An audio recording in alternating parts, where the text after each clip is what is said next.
Entonces esta unidad ya no entra al examen, será parte del segundo parcial. Ya estamos en la capa de red.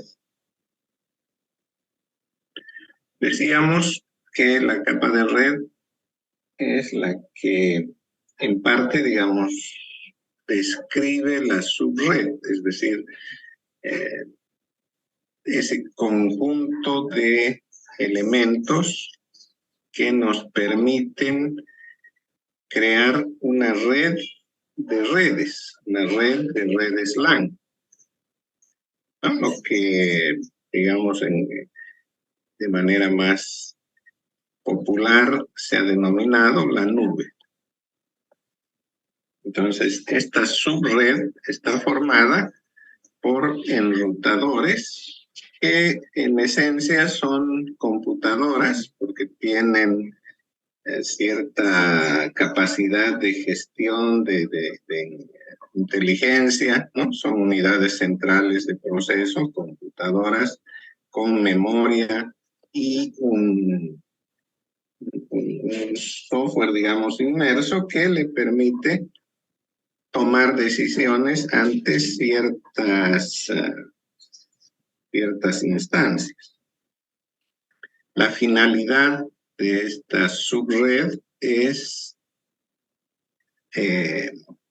crear vínculos entre sus elementos para que un paquete proveniente de un host llegue a otro host independiente de que pertenezcan o no a la misma red, independiente de la distancia que los separe, pero que además esa ruta que se elige, el camino que se va a trazar entre el origen y el destino, sea lo más eficiente posible.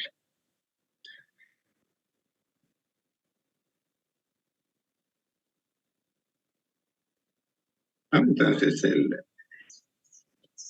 esta nube, esta subred está compuesta por enrutadores. Aquí en el gráfico podemos ver 4. ¿Qué son los enrutadores? Decía que son computadoras, pero que además podríamos añadir a ello, cuentan con varios puertos de comunicación. En este caso, por ejemplo, este enrutador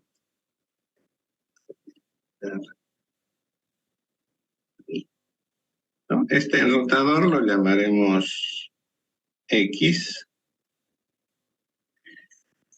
Tiene 1, 2, 3 y 4 puertos, ¿cierto? Pues a través de esos puertos, mediante líneas de comunicación, pueden ser cables, pueden intervenir fibra óptica, cobre, e inclusive en medio de todo esto podría haber líneas inalámbricas, ¿sí? Es decir, enlaces que pueden ser microondas u otro tipo de enlaces aéreos. ¿Para qué son los puertos? Para que se comunique el enrutador con otros enrutadores o con otros dispositivos. Por ejemplo, aquí esta línea, la llamaremos línea 1, está conectando este enrutador X con el enrutador Y. Esta otra línea, la llamaremos línea 0, conecta el enrutador X con esta red LAN, que podría estar formada de pronto por un switch, ¿cierto? Podría ser la red de tipo estrella, que en el centro de la estrella disponga de un switch al que se conectan los hosts. Entonces, uno de los puertos del switch está conectado al enrutador X. Del mismo modo, este otro enrutador que se llame Z además de estar conectado al enrutador Y, al enrutador W y al enrutador X, está conectado a posiblemente un switch que es parte central de la red LAN a la que pertenece el host P.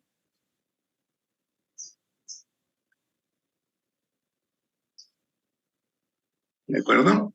Entonces, en pocas palabras, esa es la descripción que podríamos hacer de manera elemental de lo que es un enrutador o router.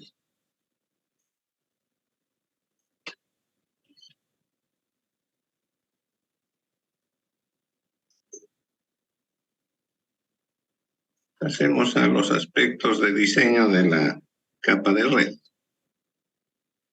Lo primero que debemos tener en cuenta para que cumpla con el objetivo de pasar los paquetes de un punto al punto de destino es que debe conocer la subred, ¿sí?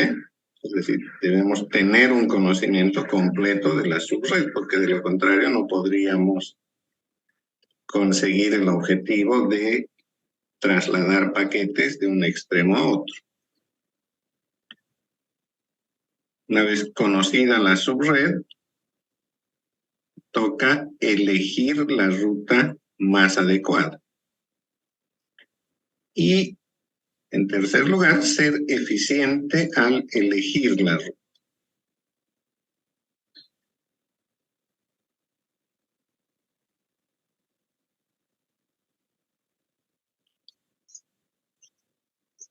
Suele ocurrir que la subred sea de propiedad de alguna empresa, una empresa que brinda el servicio de transporte y permite unir subredes. Entonces, por ejemplo, en este gráfico disponemos de una subred que le pertenece a una empresa que brinda el servicio, ¿sí? Entonces, todo este conjunto de enrutadores y las líneas de comunicación le pertenecen a la empresa que ofrece ese servicio. Entonces, el proceso P1 que corre en el host 1, que está aquí a la izquierda, no sé dónde perdí mi cursor, pierdo con mucha facilidad. Voy a hacer una línea para ver si lo ubico. Aquí está. Ok, entonces este host 1 de un usuario particular, si quiere conectarse a esta red, debe pedir el servicio de la empresa de transporte, ¿cierto? De esta empresa que es propietaria de la subred. Entonces, al ofrecerle el servicio, lo que va a hacer es darle conexión a un puerto de alguno de sus enrutadores, en este caso del enrutador A. Entonces, lo que le está ofreciendo la empresa portadora o propietaria, digamos, de la subred es el enlace, es decir, esta conexión a el enrutador A que le pertenece a la empresa portadora. Otra situación podría darse en el caso de este host H2, que bien podría ser parte de una LAN. ¿Sí? Una red LAN, pero que además esa red LAN dispone de un enrutador. Este enrutador F es de propiedad de el dueño de esta red LAN. Entonces, el enlace que le va a ofrecer la empresa portadora debe ser tal que mediante una línea adecuada conecte alguno de sus enrutadores, en este caso el enrutador E, ¿cierto?, con un puerto del enrutador F. Entonces, hay esas dos posibilidades, ¿eh? La posibilidad de que el usuario contrate el servicio a partir de su host y a ese su host llegue la empresa con una línea. O de que parte de la red LAN del usuario se disponga de un enrutador, como este caso del enrutador F. Entonces la empresa portadora, la que ofrece ese servicio y cobra por ello, le va a dar una línea para la conexión de los enrutadores, en este caso E y F. Entonces, una vez que se ha establecido ya la conexión, para que la subred pueda dar servicio, debe incorporar como parte de la subred este enrutador F, ¿sí? Es decir, que no solo debe tener conocimiento de los enrutadores que forman parte de la subred de la empresa portadora, sino que además va a incorporar como si fuera parte de ella los enrutadores externos, que son de propiedad de otra empresa, de la empresa que ha contratado su servicio. Bien. Entonces, el campo de acción de la subred no se limita a solamente la subred, sino que puede extenderse, puede ampliarse e incluir otros enrutadores que no sean precisamente de su propiedad.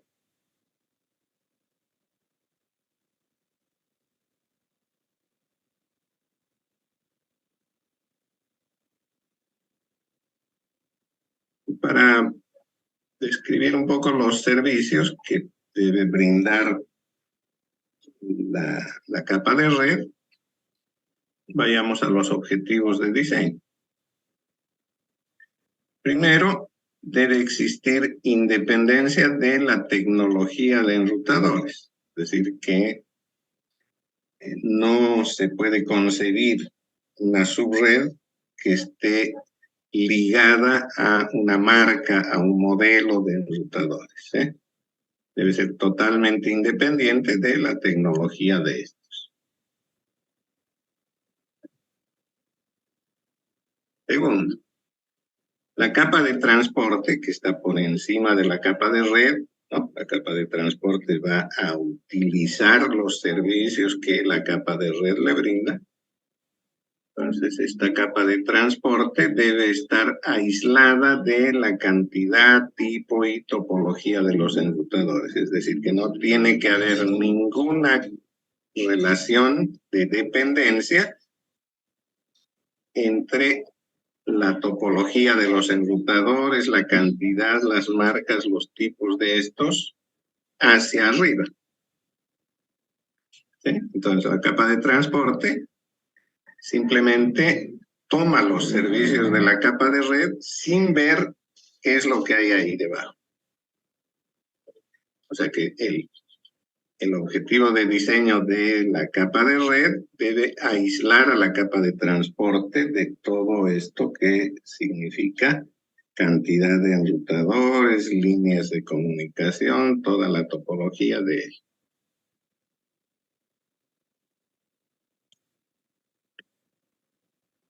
Y en tercer lugar, debe existir un plan de numeración uniforme, es decir, un plan que para todos los elementos que vayan a componer la red sea único, ¿no? Es decir, que se debe dotar a todos los elementos de direcciones, que estas direcciones sigan alguna norma, alguna regla muy especial y que sea tal que todo dispositivo posea su dirección y esa dirección sea única.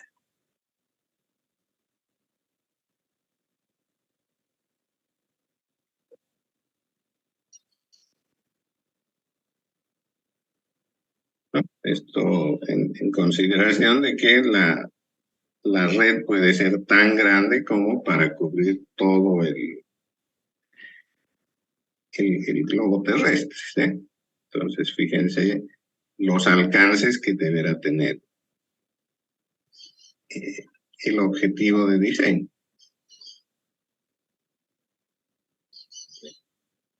El otro tema que hay que considerar para lograr el objetivo es lo complejo que puede ser esta red, ¿no? Porque decíamos, cuando hablábamos de la capa de enlace,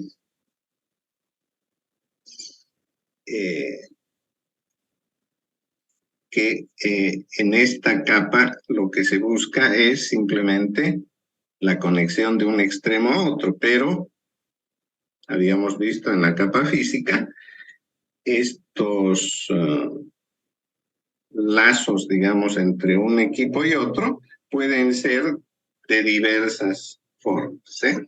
Pueden ser inalámbricos, pueden ser de cobre, de fibra óptica, pueden utilizar redes existentes como la red telefónica, etc.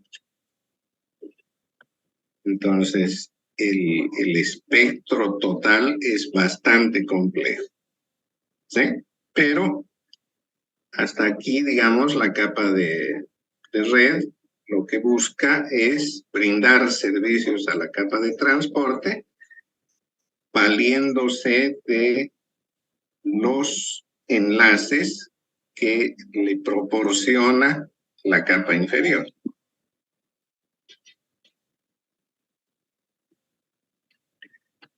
Empezaremos a ver un poquito ya el tema de el servicio que debe brindar la capa de red. Y para eso buscaremos un escenario, ¿no? Este escenario lo vamos a ver en... Voy a subrayar aquí afuera porque si no, no se ve. En una, digamos, una comunicación en la que no se requiere conexión.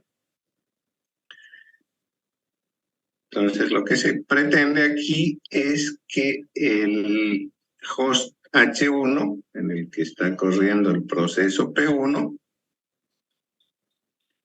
envíe un paquete al host 2, en el que se va a ejecutar el proceso P2. ¿No? Como hemos visto el escenario anterior, este host 1 está conectado a la subred que es de propiedad de esta empresa portadora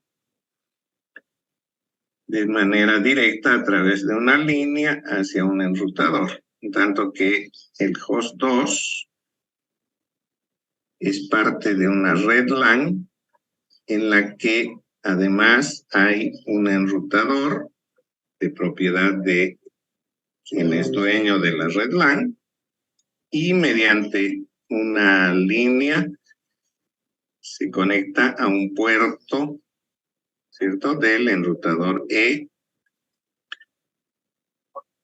para ver la diferencia con el otro, ¿no? Entonces, dentro de este escenario, decíamos, lo que quiere el host H1 es hacer llegar un paquete al host H2.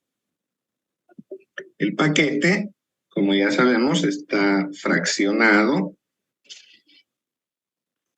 Vamos a pensar en 4, ¿no? La capa de transporte le ha enviado un dato y la capa de red lo ha dividido en 4 paquetes. Entonces, para poder transportar esto, cada uno de los enrutadores de la subred dispone, como ya sabemos, del conocimiento de la existencia de toda la subred, es decir, cada enrutador sabe que existen los demás enrutadores. Y además, cuando se trata de conectar o de hacer llegar un paquete a cualquier enrutador de la subred, el enrutador en particular debe disponer de el conocimiento necesario de sus puertos, es decir, debe tener una tabla en la que sepa a través de cuál de sus puertos va a llegar a ese enrutador. Les explico esto. Esta es la tabla del enrutador A, de este enrutador que es parte de la subred. Entonces, ese enrutador hemos dicho que tiene 3 puertos, ¿eh? Hemos visto que tiene 3 puertos. Uno está conectado al host H1 y los otros a enrutadores que son parte de esta subred. Los puertos de conexión, para simplificar, digamos, la tabla, se los ha denominado con el nombre del enrutador al que se conecta. Entonces, el enrutador A, digamos que en la realidad es un aparato así y tiene varios puertos. Bueno, para el caso solamente 3, ¿eh? 3 puertos. Cada uno de los puertos en la realidad tiene una dirección lógica. Pero para el ejemplo, en lugar de poner una dirección, le vamos a poner la nominación de el enrutador al que se conecta. Entonces, si este es el router A,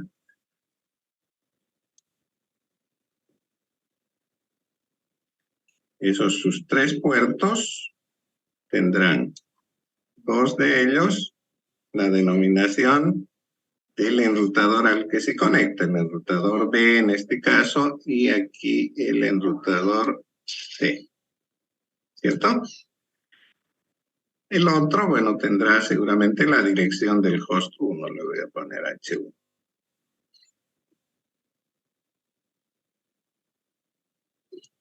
Bien, parecen 4, pero esto es H. Ok, entonces, lo que dice la tabla es esto.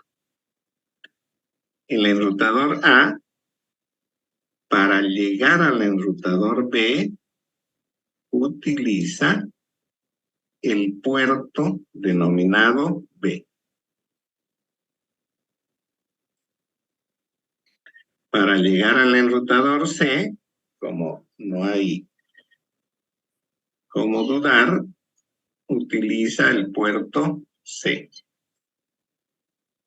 Para llegar al enrutador D, como no hay una conexión directa de A a D, tiene que usar alguna de las líneas, es decir, alguno de los puertos que lo conecta con algún otro enrutador. Entonces, en este momento, seguramente por razones de tráfico, de ancho de banda, de algún motivo, se ha elegido, porque además de ese camino hay otros, se ha elegido el camino que pasa a través del enrutador B. Entonces dice,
Seguimos.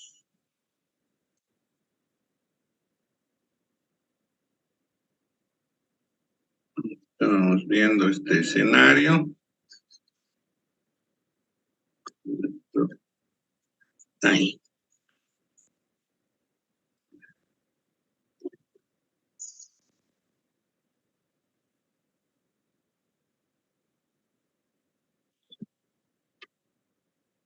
¿No? Bueno, escribimos el escenario, un poquito cómo es físicamente el enrutador A, la nominación de sus puertos, ¿cierto? Y estábamos viendo el tema de la tabla de enrutamiento que debe disponer el enrutador A una vez que de alguna manera ha tomado conocimiento de cómo es la subred. En este proceso de reconocimiento de la subred se forma esta tabla en la que se tiene marcado para todos los enrutadores de la subred el camino más corto, el más eficiente para alcanzarlo, ¿sí? Entonces decíamos, para los enrutadores B y C, el camino más corto es simplemente utilizar el puerto B y C, respectivamente, del enrutador A.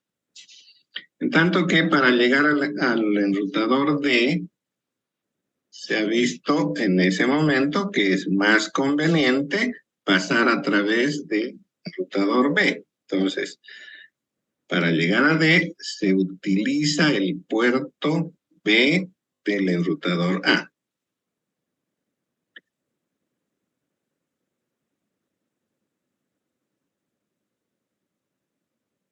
Luego, no, fíjense que no es el único camino para llegar a D. También podía haberlo hecho a través de C. Podía pasarle a C y que C se ocupe de llegar hasta D. Entonces, no hay un solo camino para transitar de A a D. Pero de los posibles caminos, se ha optado por algún motivo hacerlo por el puerto B, y eso es lo que está marcado en su tabla de enrutamiento, ¿no? Del mismo modo, para llegar al enrutador E, en este momento es más conveniente pasar a través de C, es decir, utilizar el puerto C del enrutador A. Y por último, para llegar a F, también se utiliza el puerto C.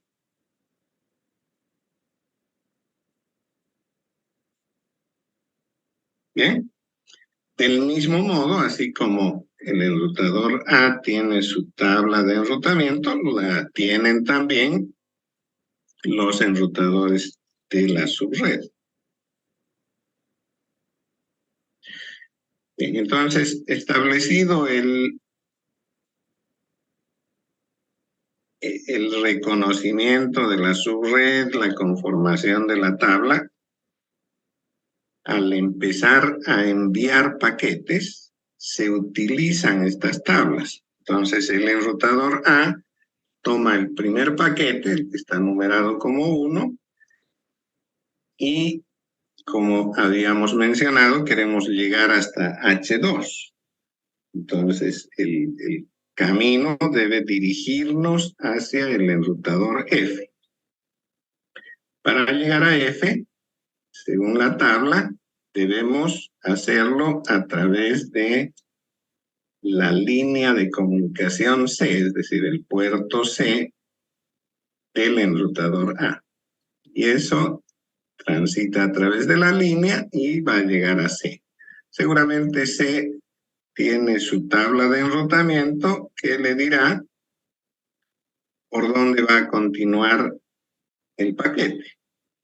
Y podríamos pensar que es a través del enrutador E, es decir, en C La tabla dice para llegar a F se va a utilizar el puerto E.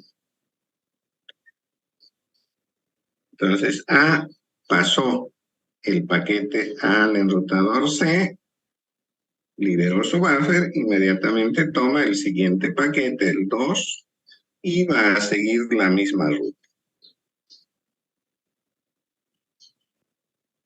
Una vez que el paquete 1 llegó a E, este lo envía a F y simultáneamente podemos pensar que se tomó el segundo paquete y lo está enviando hacia E.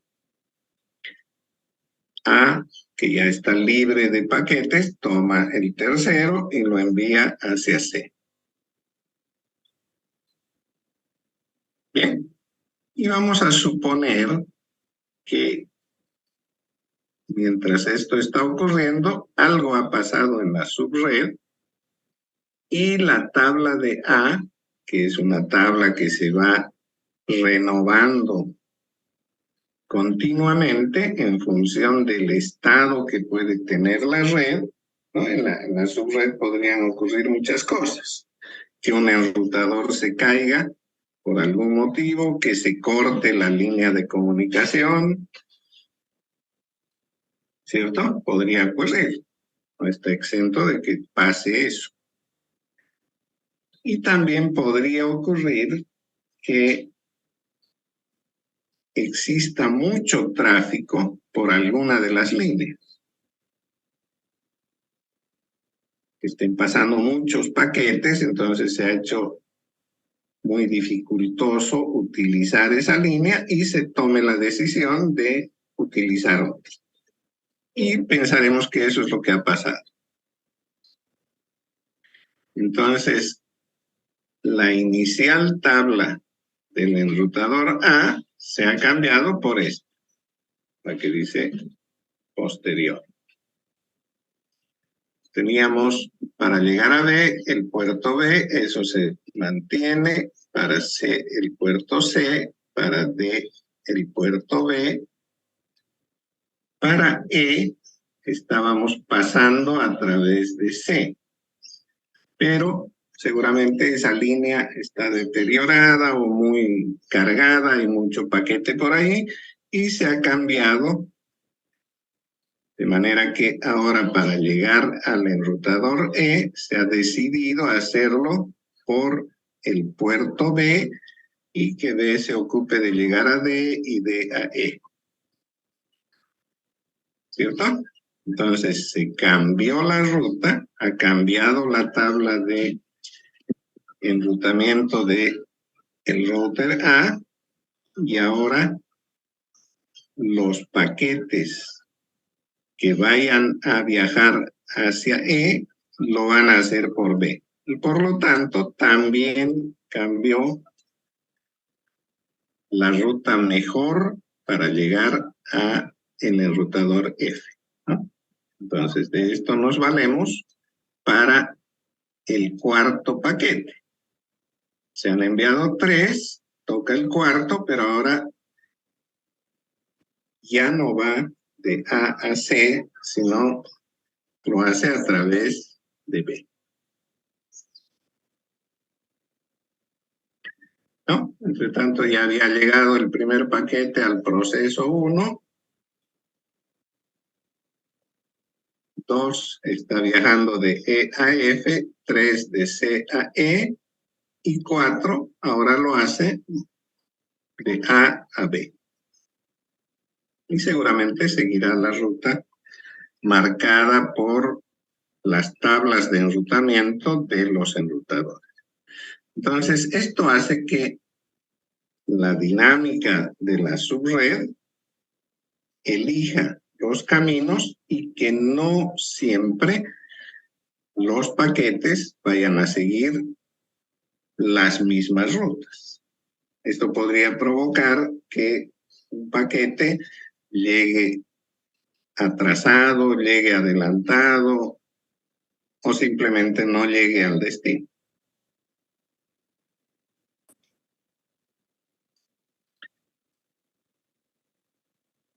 lo que no sucede con una comunicación que se establece a través de una previa conexión, ¿no? La transmisión orientada a la conexión, decíamos que no inicia ningún envío de paquetes mientras no se ha establecido una conexión. Entonces, paso 1, establecer la conexión. Pensaremos ahora en el escenario anterior y al que se le ha añadido un tercer host, ¿sí? Independiente, pero conectado al enrutador A. En ese host 3 corre un proceso que se llama P3. Entonces, en una determinada circunstancia, el proceso 1 quiere enviar paquetes al host 2, al proceso 2.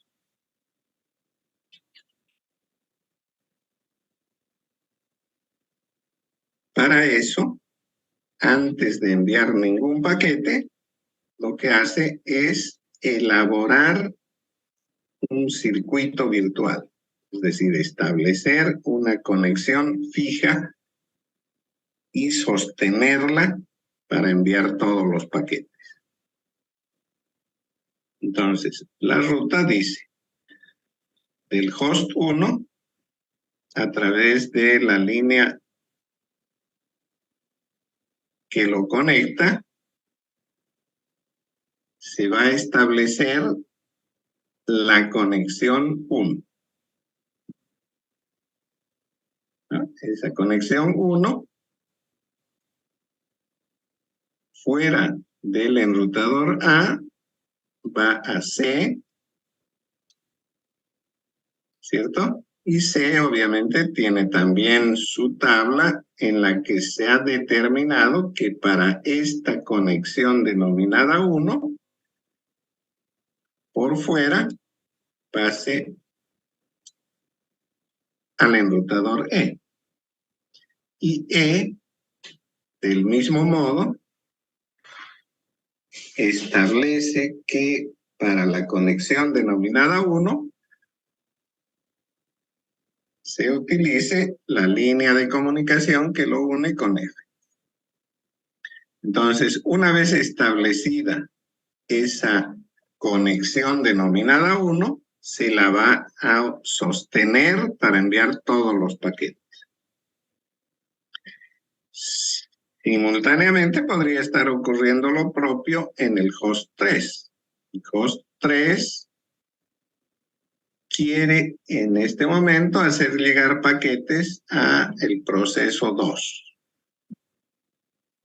Entonces él establece su conexión de esta manera. No está enterado de la existencia de la conexión 1, entonces él dice, yo quiero, y no le queda otra alternativa que pasar a A, ¿cierto? Y lo hace a través de lo que ha denominado la línea 1. En A, como ya se estableció la conexión denominada 1, se establece ahora la conexión 2. Y la conexión 2 pasa a través del enrutador C, de C a E y de E a F, ¿no? La misma de la anterior. Entonces, la conexión tanto 1 como 2 sigue ese camino, desde A hasta F. Y se lo sostiene para todos los paquetes que conforman el dato que quiere hacer llegar el proceso 1 al proceso 2.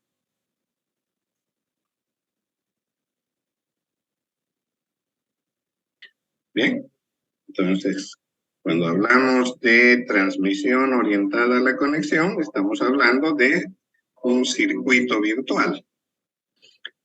El circuito virtual es una línea que une un extremo con otro.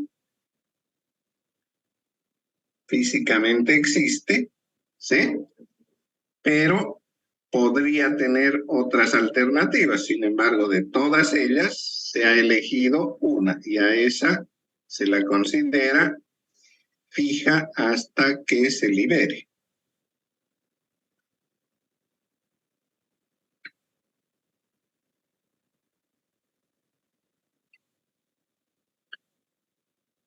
Bien. Ahora, en cuanto a la elección de las rutas, que sigue un cierto tratamiento, al que se denomina comúnmente enrutamiento, ¿no? Eso viene del inglés routing. Se basa en un principio, el denominado principio de optimización. Lo que dice este principio es que si el enrutador J, este que está aquí en medio, forma parte de la ruta óptima entre los enrutadores I y K, ¿cierto? Es decir, que la ruta óptima, la mejor ruta para llegar de I a K es hacerlo de alguna manera pasando por el enrutador J, significa que también es óptima la ruta de J a K, ¿no? Entonces, si para llegar de I a K se pasa a través de J, y esa es la ruta óptima, también lo es, no podría ser de otra manera, la ruta entre J y K.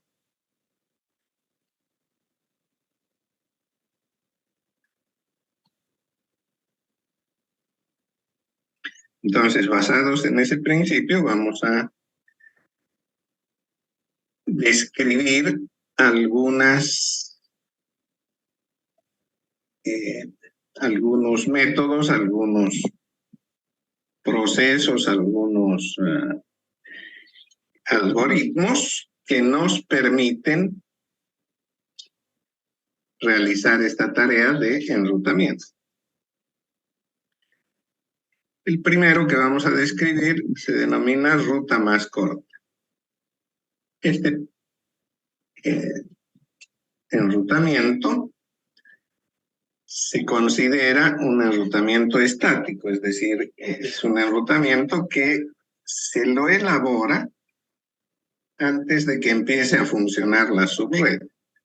Y posiblemente en su elaboración intervenga simplemente quien programa la subred y decide de alguna manera cuáles van a ser las rutas. Siempre teniendo en cuenta el principio de optimización y además la eficiencia de la subred. Entonces, ¿cómo lo hace? Vamos a pensar que para la elección de la ruta más corta se toma como métrica, es decir, siempre que vamos a comparar una cosa con otra, tenemos que tener un parámetro que sea medible, ¿sí? Parámetro medible y a través de él podemos hacer una comparación.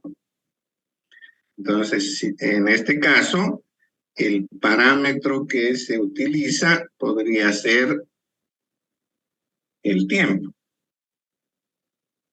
¿sí?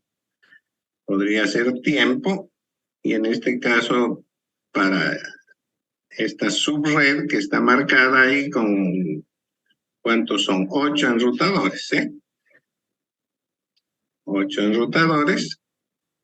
En cada una de las líneas, por ejemplo, la línea que une el enrutador A con el enrutador B se ha marcado un numeral, ¿sí? Vamos a pensar que es el tiempo en milisegundos que toma el pasar un paquete de A a B.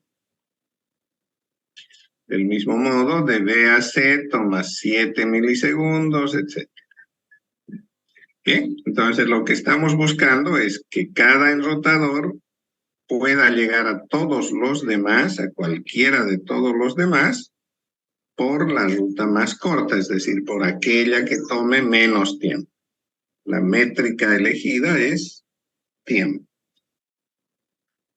¿no? Otras métricas suelen ser ancho de banda, retardo, puede ser número de saltos, distancia física en kilómetros o en metros, etc. Bien, hay diferentes métricas. En este caso se ha elegido la de tiempo y por lo tanto lo óptimo es menos tiempo. Cuanto más corto sea el tiempo, mejor es la ruta. Bien, entonces se la va construyendo de esta manera. Lo que vamos a hacer es pensar en el enrutador A. Nos fijamos en A. En este momento, A solamente tiene conexión con B y G.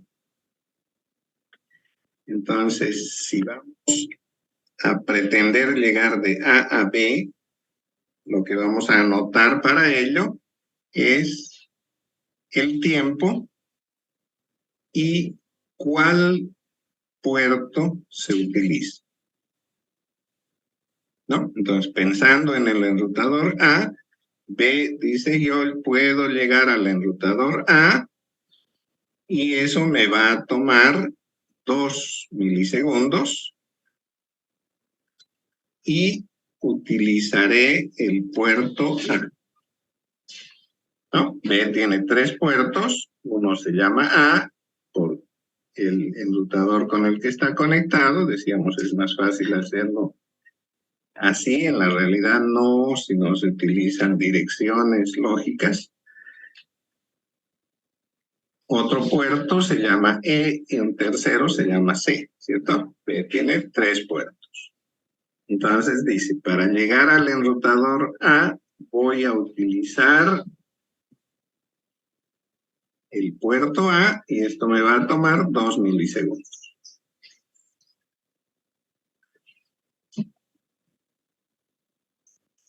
Del mismo modo,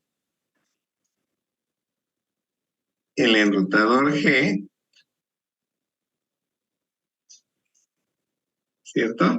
Para llegar a A, utiliza el puerto A y le toman 6 milisegundos por el conocimiento que tiene hasta aquí. Ahora, A no tiene una línea de conexión con E.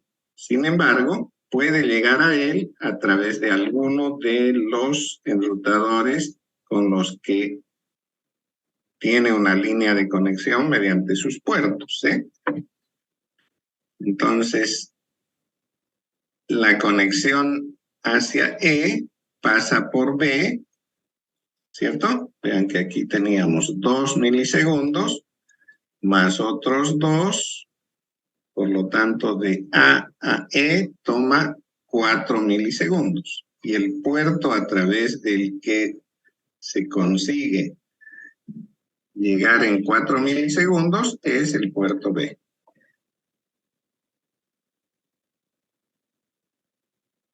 ¿Bien?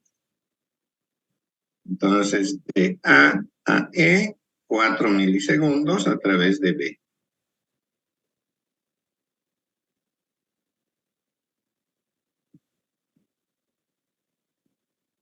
Otra anotación que podríamos hacer una vez que ya estamos trabajando con B es cómo llegar a C.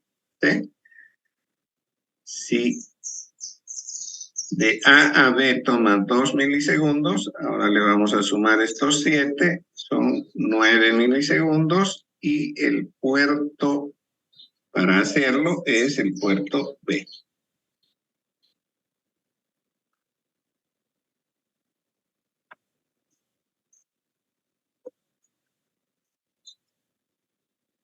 Tercer paso.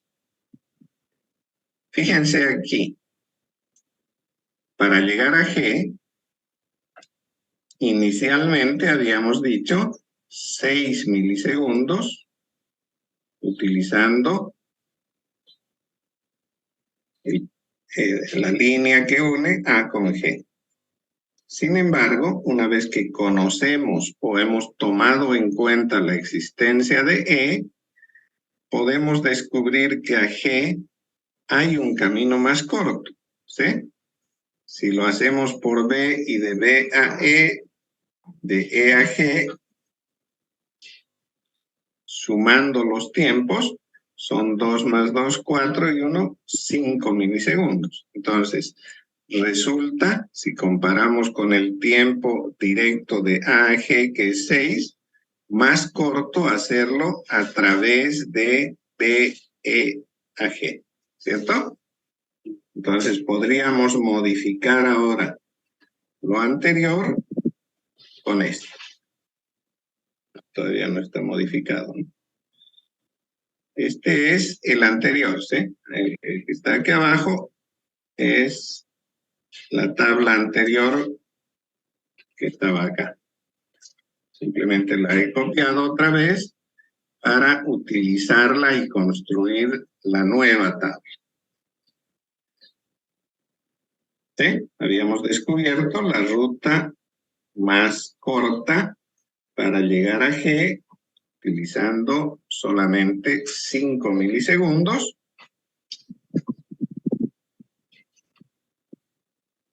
Y debe seguir lo que habíamos mencionado como la ruta a través de B, E y de este saltar a G. Simultáneamente vamos a trabajar ahora con F. ¿Sí? ¿Cómo llegamos a F? Lo más corto es tomar 6 milisegundos ahora. ¿Sí? Teníamos 2 aquí.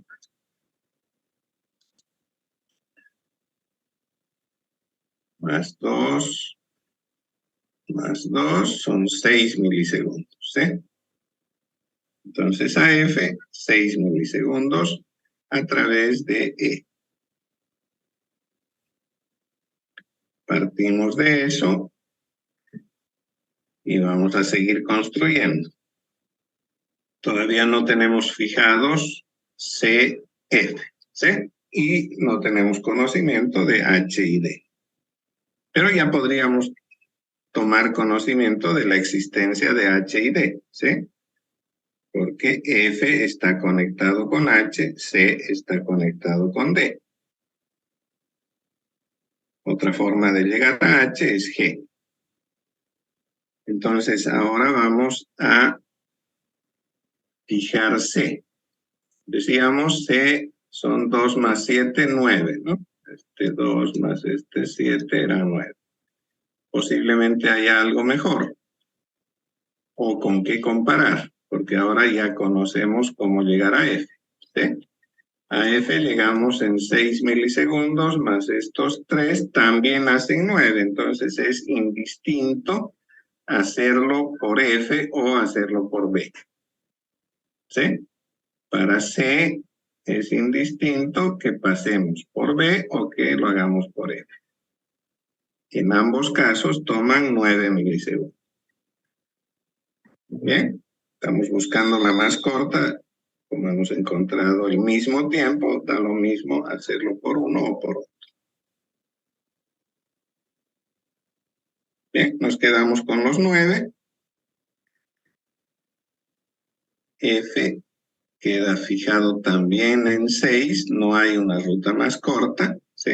Para llegar a F podríamos haber comparado con las demás y teníamos, no sé, a través de C, 9 más 3, 12, ¿no? Que es mucho más grande que 6, entonces se queda en 6. Partimos de esa tabla y vamos a trabajar ahora con C y H.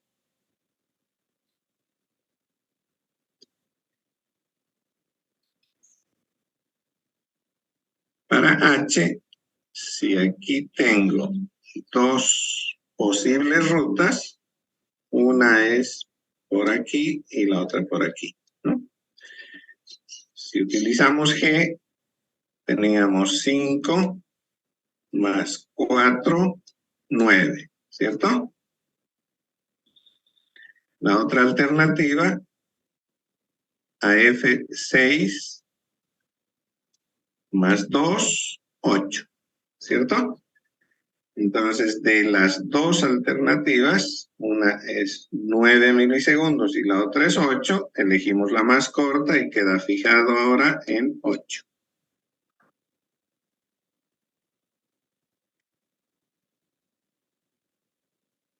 Partimos de...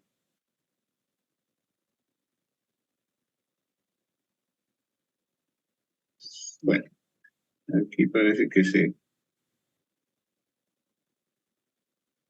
detuvo el proceso. Antes, se le atribuye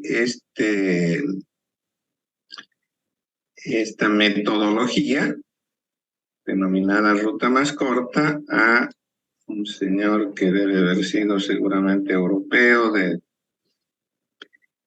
este de Europa, de apellido Dijkstra. No sé cómo se leerá eso porque está lleno de consonantes, ¿sí?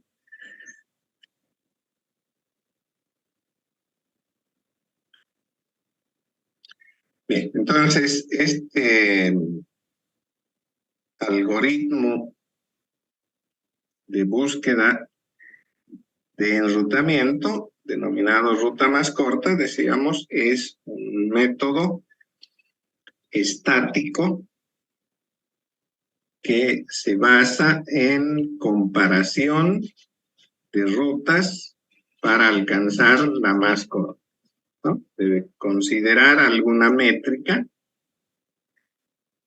En este caso, en el ejemplo, hemos considerado tiempo, y ese tiempo óptimo es el más corto, el menor.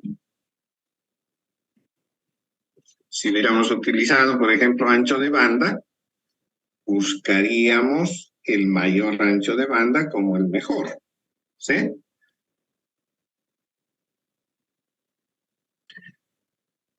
Un segundo método a considerar, también, digamos, de carácter estático, no es dinámico, es el denominado inundación. Bueno, este básicamente no es un método de buscar, enrutar, eh, eligiendo la ruta más corta. Lo único que busca el algoritmo de inundación es llegar a cualquier enrutador. ¿Qué es lo que hace?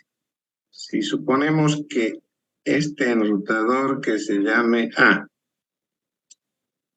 quiere enviar un paquete a cualquiera de ellos, lo que va a hacer es enviar el paquete por todos sus puertos de salida.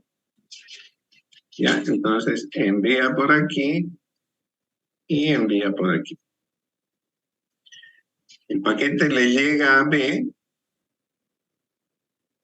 y B lo que hace es reenviar el paquete por todos sus puertos de salida, excepto por aquel por el que le ha llegado, ¿sí?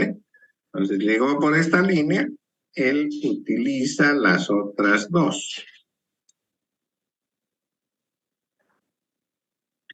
Entonces, de esa manera, el paquete habrá llegado a C, habrá llegado a D. Pero como también A envió el paquete al enrutador E,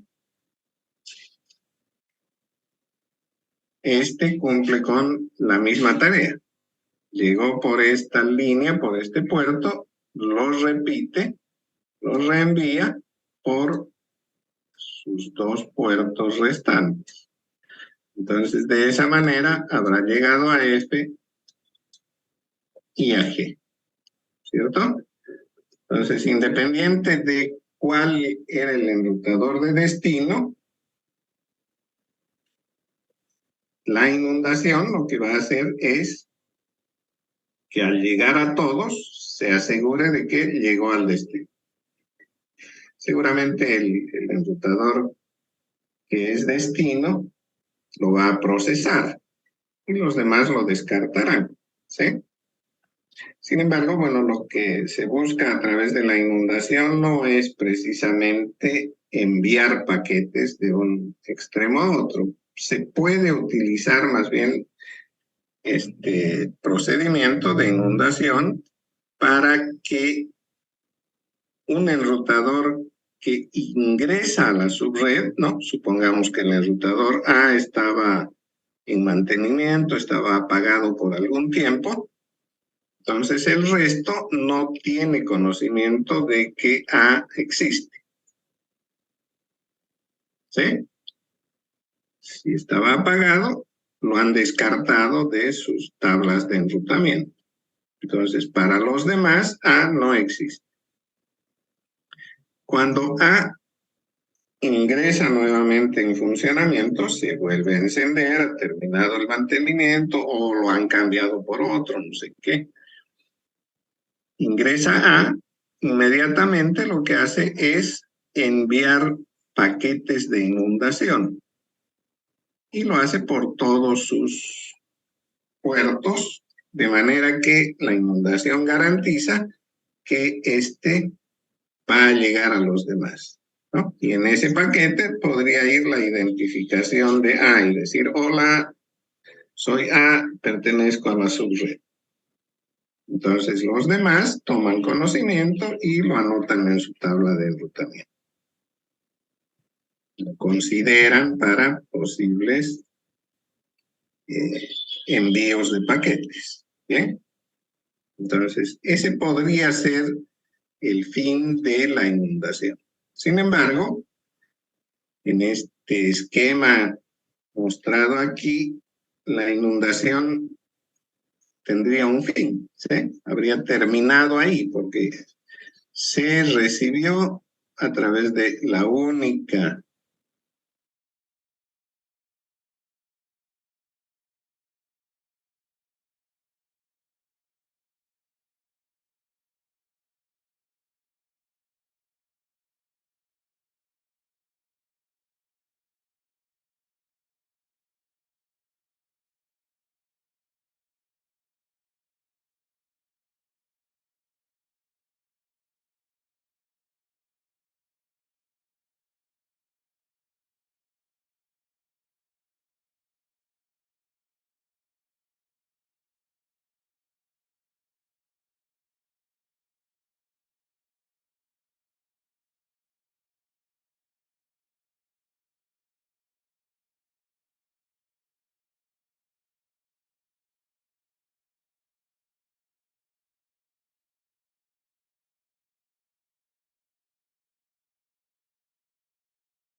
Ok, creo que ya están los que terminaron en el anterior envío. Sí, estábamos viendo inundación.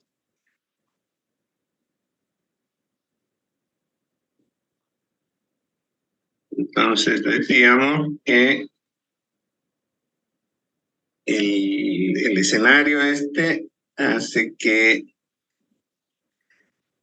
cualquiera de los enrutadores llegue a cualquiera de los demás con un paquete que podría ser, como decíamos, de identificación. Sin embargo, la subred, en el afán de proporcionar rutas alternativas, podría tener, por ejemplo, enlaces como este. Los vuelvo a nominar, este era A, estos serán B y C, este era D, por aquí estaba E, F y G. Entonces, he añadido estas dos líneas más, de D a G y de G a F. Pues lo que sucede es que si A fue quien originó, va el paquete a C y el mismo paquete a B. B tiene la obligación de repetir por las dos líneas, es decir, por los dos puertos restantes, excepto por el que ha llegado, ¿sí? Entonces le envía a D y también se lo envía a G. Por otro lado, bueno, C lo hace hacia E y hacia F. Y pensaremos que en un tercer tiempo, si todo es regular, como D ha recibido el paquete proveniente de B, ahora se lo envía a G. G recibió dos veces lo mismo, no importa, solo lo envía por aquí.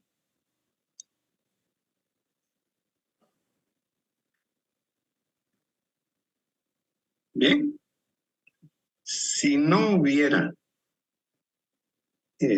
lo que he indicado que los tiempos sean regulares, podría ocurrir que el paquete que le llega a F proveniente de C llegue antes que el que se lo va a enviar G, ¿no? Entonces él reenvía otra vez a G, recibe G y tiene la obligación de reenviarlo y va a pasarlo a D y va a pasarlo a B.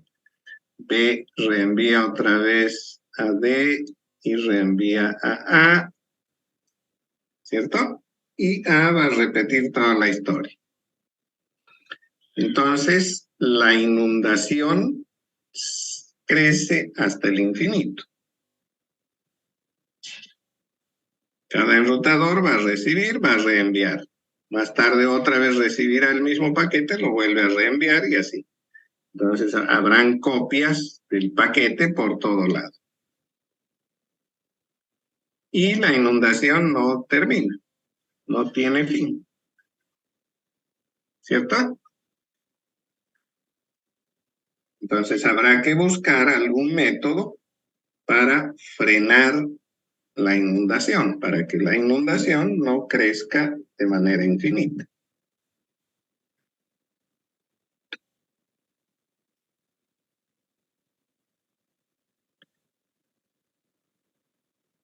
¿Cómo podemos contener la inundación? ¿Cómo podemos hacer que no siga creciendo?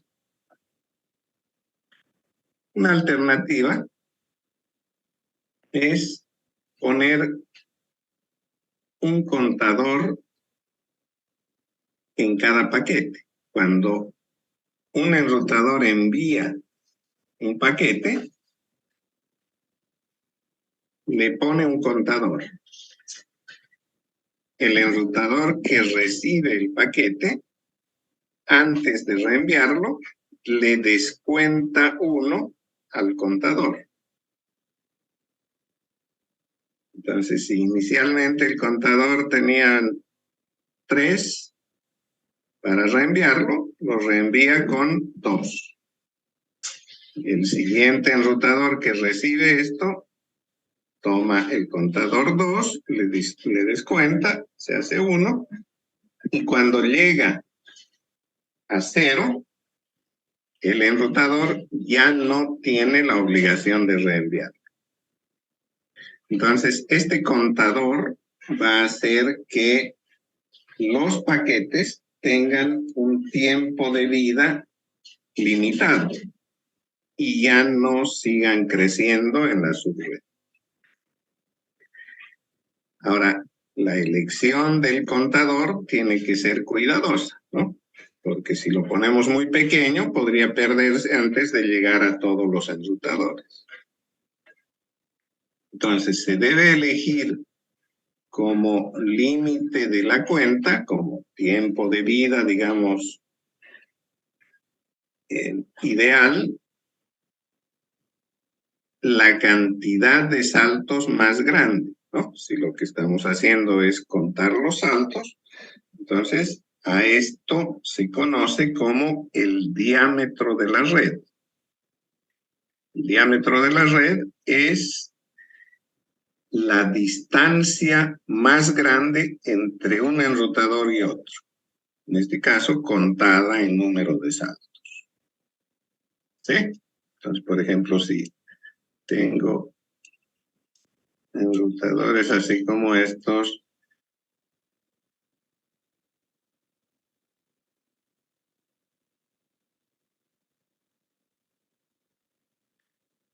que son mi subred,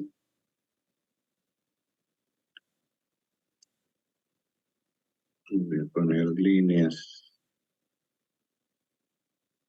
de comunicación.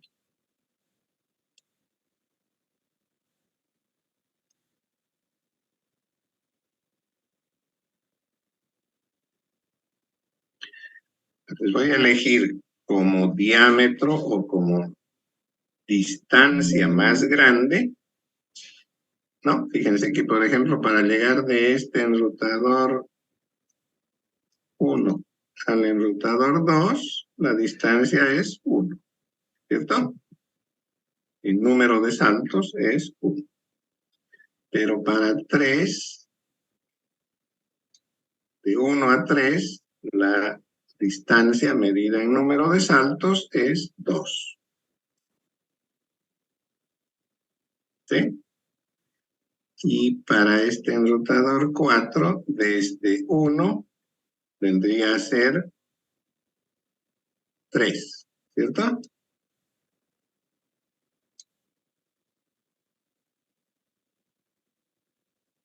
Del mismo modo, de aquí, que se llame 5, la distancia para llegar a 4 es 1 más 1, 2. Entonces, la distancia más larga, lo que denominaríamos el diámetro de esta subred, es 3. Y puedo garantizar que cualquiera que sea el origen, que ponga como contador inicial 3, va a lograr que el paquete que ha enviado llegue a toda la subred utilizando inundación. Y que la inundación se detenga al haber alcanzado a todos. ¿Cierto? Entonces, el procedimiento correspondiente a la inundación se puede limitar usando este contador de saltos. La otra alternativa es contar con un registro de difusión. ¿A qué se refiere eso? A que cada enrutador cuando recibe un paquete, lo registre, lo identifique, diga, este es el paquete 33. ¿No? Y mantenga una lista de todos los paquetes de inundación que ha enviado. Entonces, si en algún momento vuelve a llegar un paquete con un número que ya está registrado, no lo reenvíe.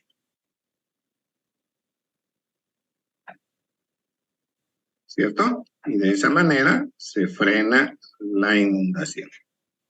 Porque al no reenviar, los paquetes van perdiendo vigencia dentro de la subred y en algún momento desaparecen. Pero se garantiza que ha llegado a todos los enrutadores.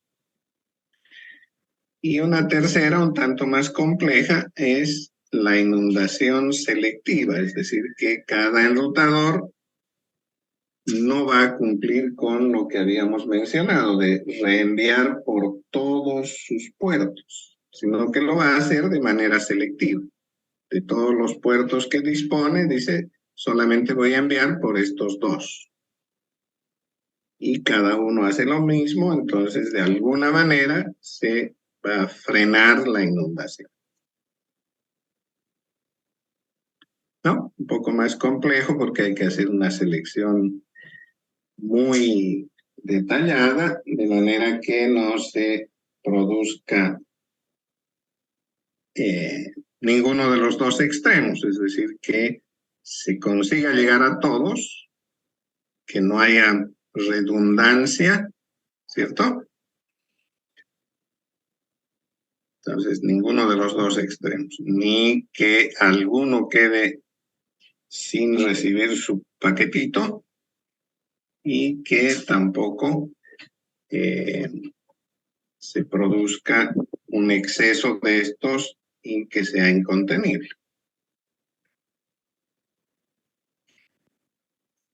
Bien, entonces inundación es un algoritmo de enrutamiento útil cuando se cumple algún fin. Como decía, por ejemplo, el de reincorporar un enrutador a la subred y que éste se identifique con todos, ¿no? Que tenga la intención de que todos sepan que está presente.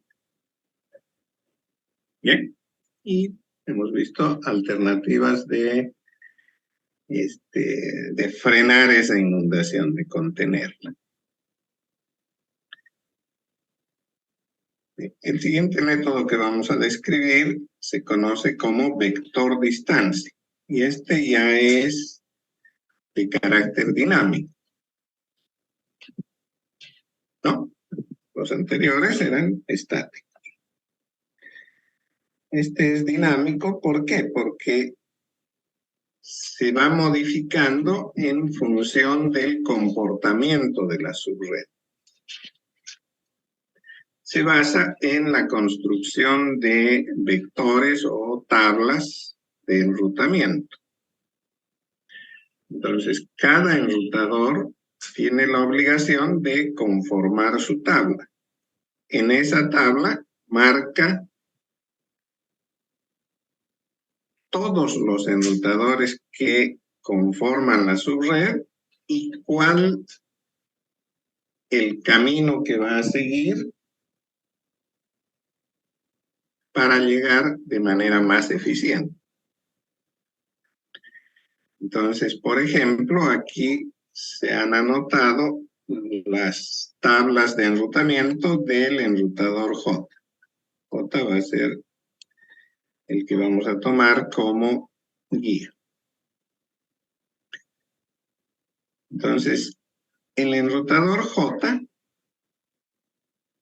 lo que hace es construir su tabla ¿a partir de qué?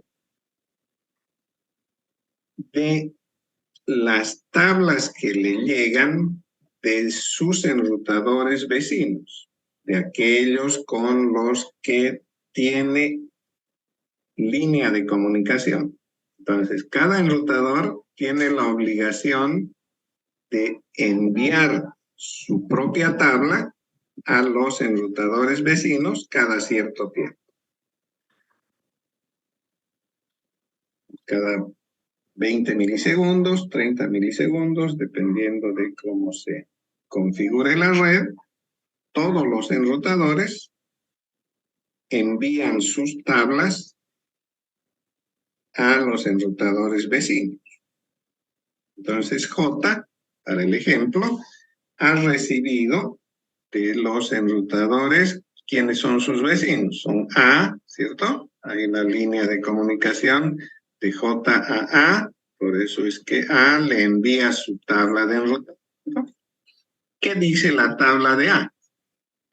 Dice que el enrutador A puede llegar a A, es obvio, ¿no? Ya está ahí, y le toma 0 milisegundos. Puede llegar a B, ¿no? A puede llegar a B, y eso le va a tomar 12 milisegundos. Del mismo modo, C puede llegar, A puede llegar a C en 25 milisegundos y así sucesivamente. Entonces, lo mismo en la tabla que le llega de I, está manifestado cómo llegar a A 24 milisegundos, a B 36, a C 18, etc. No, obviamente en las tablas de enrutamiento no solo dicen los tiempos, ¿sí? En este caso se está tomando como métrica el tiempo en milisegundos, no solo dirá el tiempo, sino también dirá el puerto que utiliza, pero eso no le interesa a J, ¿sí? Lo que le interesa es la posibilidad de que el enrutador vecino llegue a los demás y el tiempo que le toma. Bien, entonces ha recibido esto como información de sus vecinos. La tabla de enrutamiento indicando el tiempo que le toma llegar a cada uno de ellos. Pero además, cada enrutador en periodos regulares efectúa una medición tiempo hacia sus vecinos. ¿Cómo lo hace? Utilizando paquetes de eco. Un paquete de eco es un paquete que envía el enrutador con una marca que le dice al destino que se lo reenvíe de inmediato. Entonces J envía un paquete a A con carácter de eco, apenas llega a A se lo reenvía otra vez a J. Y J cronometra, toma el tiempo de ida y vuelta. ¿Sí? Entonces, por ejemplo, en este caso, J envió un paquete de eco a A se lo devolvió y le tomó 16 milisegundos desde que salió el paquete hasta que volvió. Entonces dice, de J a A toma 8 milisegundos. Normalmente, lo que hacen los enrutadores es enviar estos paquetes de eco no solo una vez, ¿no? Lo hacen periódicamente, decía, pero no solo envía un paquete, sino 3 o 4. Y hace un promedio del tiempo de ida y vuelta, finalmente lo divide entre 2, asumiendo que ese es el tiempo promedio que le toma llegar hasta el enrutador en sí, ¿cierto? Entonces J, mediante ese mecanismo, ha medido los tiempos con sus vecinos. En base a las tablas de enrutamiento que ha recibido de los vecinos y los tiempos medidos, puede construir su tabla de enrutamiento. ¿No? Vamos a hacerlo. Estamos haciendo la tabla de enrutamiento del enrutador J. ¿Qué debe decir esa tabla? Debe decir cuánto tiempo toma para llegar a cada uno y por dónde va, por qué puerto. ¿Sí? Nominamos a los puertos, ya lo hemos hecho anteriormente, con el nombre del enrutador en sí. Es decir, que J tiene 4 puertos, un puerto se llama I, otro puerto se llama A, el tercero se llama H, y hay un puerto llamado K. ¿Cierto? Entonces J tiene 4 puertos con esos nombres. I, A, H, K. Pues H. ¿De acuerdo?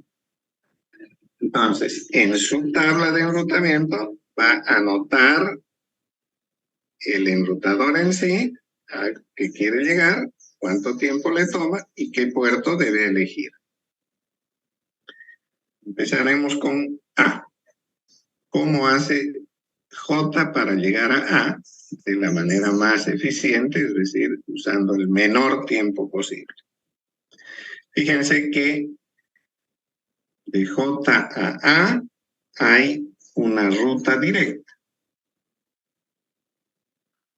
Por la medición que ha hecho, le toma 8 milisegundos.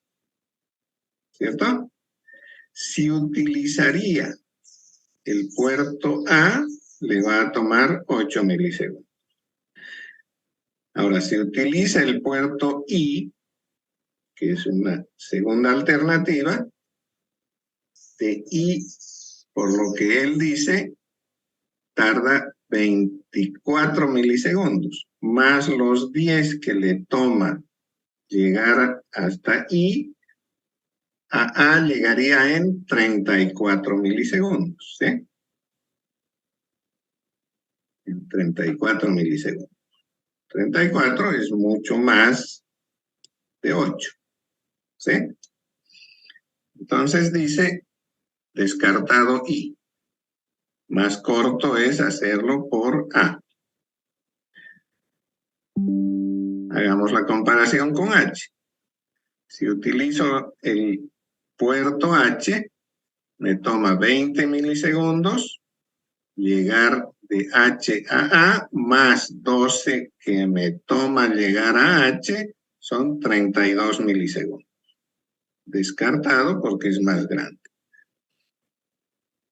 La cuarta alternativa, a través de el puerto K, 6 milisegundos para llegar a K, más 21 que K dice que le toma llegar a A, son 27 milisegundos. ¿Sí? Los 3 últimos son más largos que el primero. Entonces, elige hacerlo por el puerto A y anota en su tablita que le toma 8 milisegundos usando ese puerto. ¿De acuerdo? Entonces, en la tabla de enrutamiento del enrutador J, anota en la fila correspondiente al enrutador A que el camino más corto es de 8 milisegundos a través del puerto A. ¿Cómo llegar a B? Y ahora tiene que hacer lo mismo. Si utiliza el puerto A, son 12 milisegundos más 8, 20, ¿cierto? 20 milisegundos para llegar al enrutador B utilizando el puerto A. Si utiliza el puerto I, 36 más 10 son 46, es más largo, 31 más 12 es 43, si lo hace por H, descartado, 28 más 6, 34, si lo hace por K. ¿Sí? El más corto es 20 a través del puerto A, y eso anota. ¿Bien? ¿Cómo llegar a C? El mismo procedimiento. para llegar a C por el puerto A son 25 más 8, 33. Si lo hace por I, 18 más 10, 28. Ese está más corto, ¿sí? Si lo hace por H, 12 más 19, 31. Sigue siendo I el más corto. Y por K, 36 más 6, 42. Más largo, ¿sí? Entonces se queda con el puerto I y anota el tiempo, 18 más 10, 28.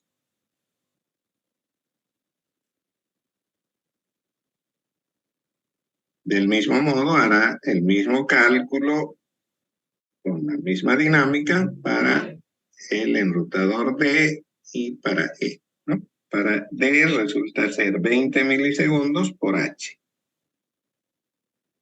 ¿De dónde salen los 20? De sumar 8 con 12, ¿cierto? Ningún otro lo hace en menos tiempo, así que se anota 20H. Para llegar a E, 17 por I. 17 sale de sumar este 7 con este 10. ¿Sí? Y ninguno es más corto. ¿Bien? Entonces, siguiendo ese mismo procedimiento, va a llenar su tablita. A F, 30 por I, a G, etcétera, etcétera. ¿Quedó claro? Es así como cada enrutador, cada cierto tiempo, renueva su tabla de enrutamiento. La base para la construcción de la nueva tabla son las tablas propias de sus vecinos más el tiempo que él verifica de ida y vuelta en promedio con los mismos vecinos.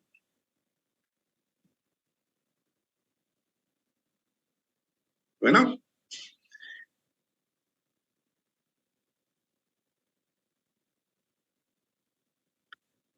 Ahora, el método que acabamos de describir lo podemos considerar en dos aspectos. Consideraremos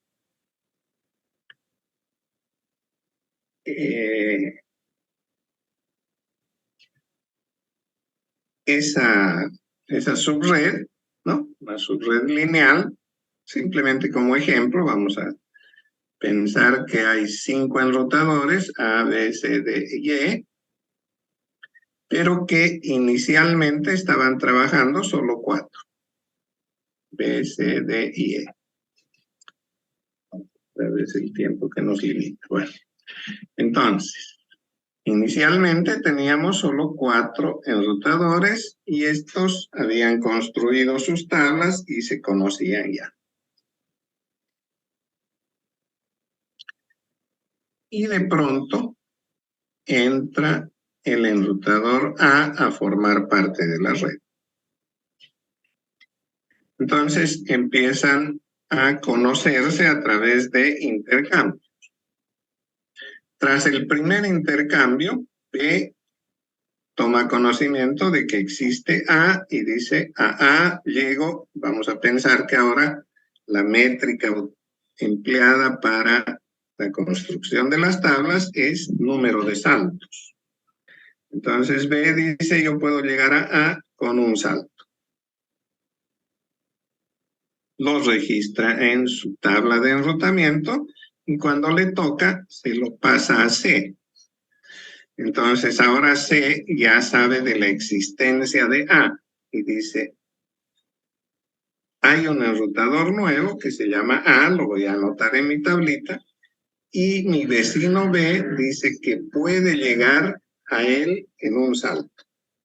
Entonces, como yo C llego a B con un salto, Entonces, para llegar a me toma 2 saltos.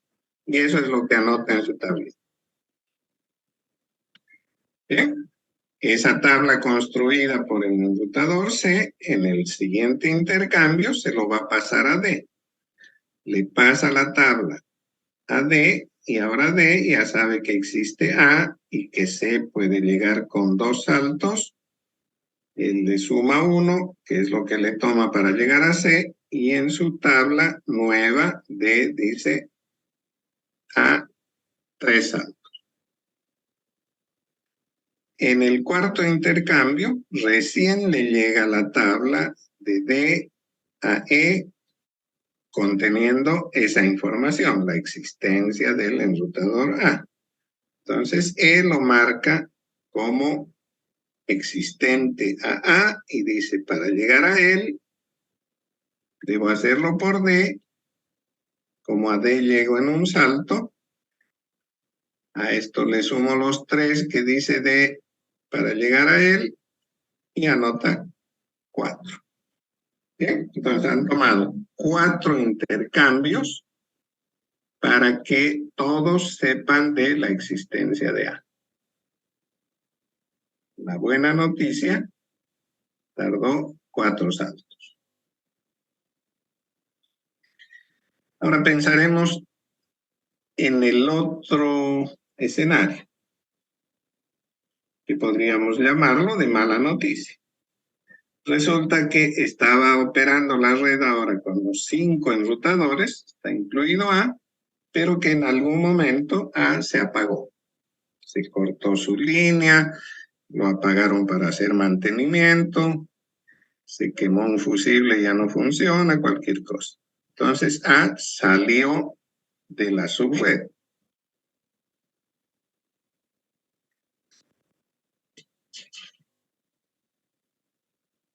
Desapareció A. B,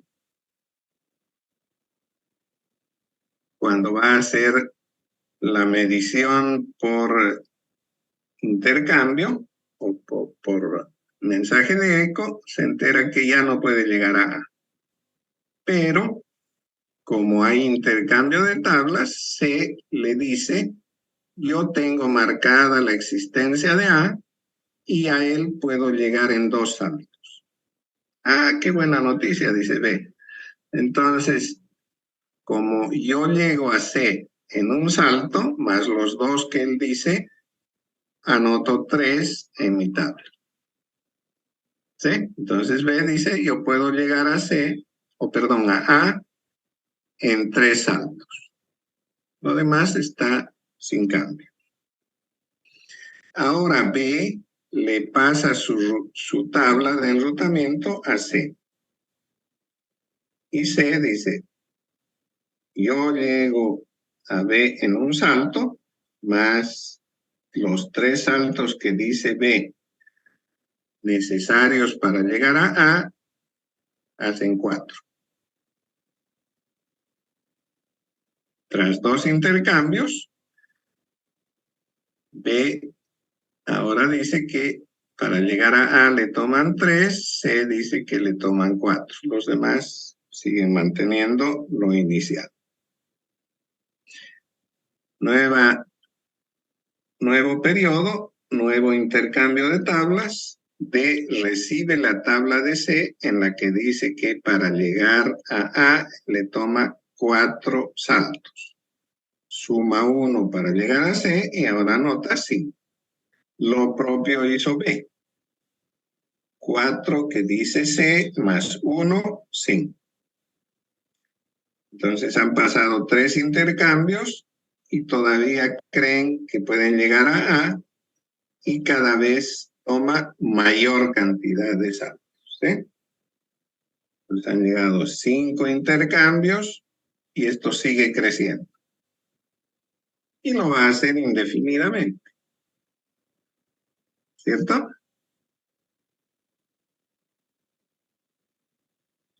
Ahora, ¿cómo se podría frenar esto?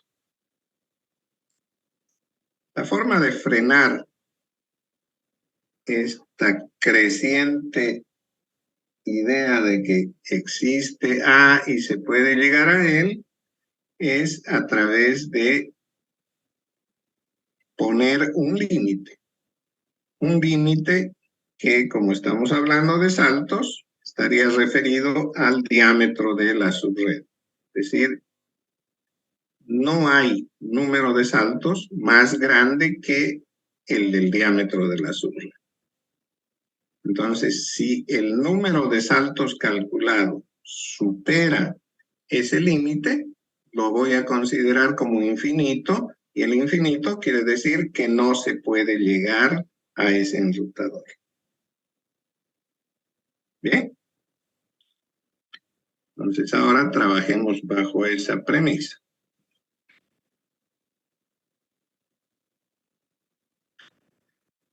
Estábamos inicialmente así, se desconectó A, B recibe de C, que dice que puede llegar en 2 saltos, más 1, 3, lo anota. Siguiente intercambio, C recibe de B, dice, yo llego en 3, más 1, 4, anota en su tabla. En el siguiente intercambio, B va a recibir de C la información de que él puede llegar a A en 4 intercambios. Más 1, 5. Pero 5 supera el diámetro de la subred. No hay una cantidad de saltos mayor que 4. Entonces 5 se considera infinito. Se anota entonces B en su tabla, que para llegar a A el número de saltos es infinito y por lo tanto está descartado y no se puede llegar a él. Cuando esto sucede, en el siguiente intercambio, C va a recibir de sus vecinos B y D la información de que ya no se puede llegar a y anotará infinito. Lo mismo sucede con E. E recibe información del vecino D, él le dice que ya no se puede llegar a lo anota. Entonces ahora con esa limitación, tras 4 intercambios, todos saben que ya es imposible llegar a y que A está desconectado. ¿Cierto? Entonces, es necesario incluir como información un límite que en este caso, dado por la métrica que se ha utilizado, esté dado en número de saltos. Si fuera tiempo, habrá que pensar en cuál es el tiempo mayor para llegar desde un extremo a otro en la subred y usarlo como infinito. Entonces, si de alguna manera no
Bueno, estamos sobre el límite, así que terminaremos esta idea y nos vamos.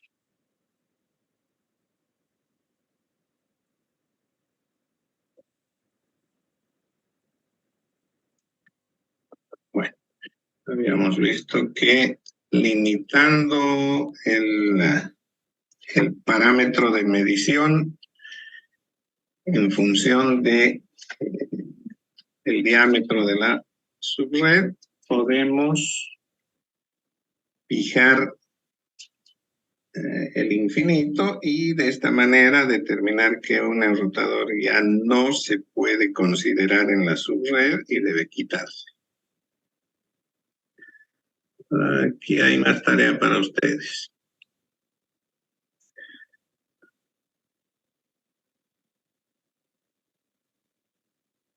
Tarea 1 de la unidad o de la capa de subred. Bueno, teníamos otra numeración, voy a volver a ponerla. Sin embargo, ¿en qué consiste la tarea? En investigar estos 4 algoritmos. El algoritmo de estado de enlace,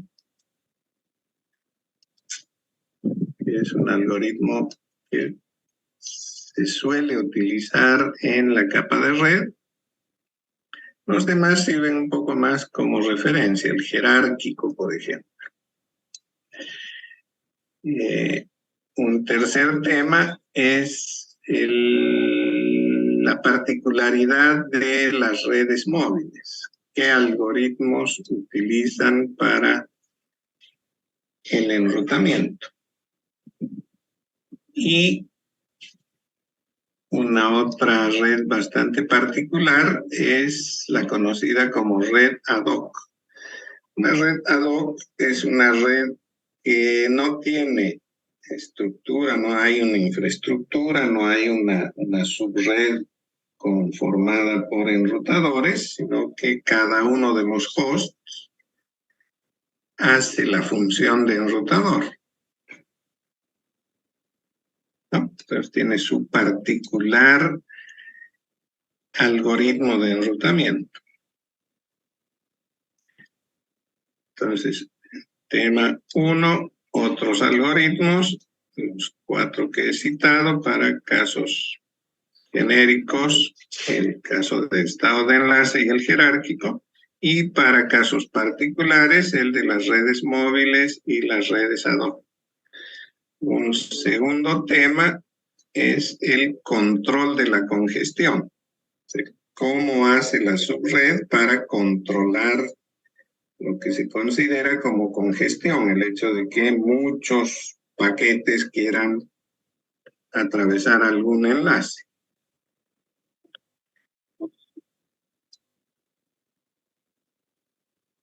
Y un tercer tema, la calidad de servicio, que se considera qué aspectos se debe considerar para establecer una medida de calidad en el servicio que brinda la capa de red. ¿Ya? Entonces, esos 3 temas en el formato que ya sabemos, PDF del manuscrito de la investigación. Para esto, bueno, como mañana tenemos examen, vamos a ponerle límite hasta el día miércoles, ¿sí?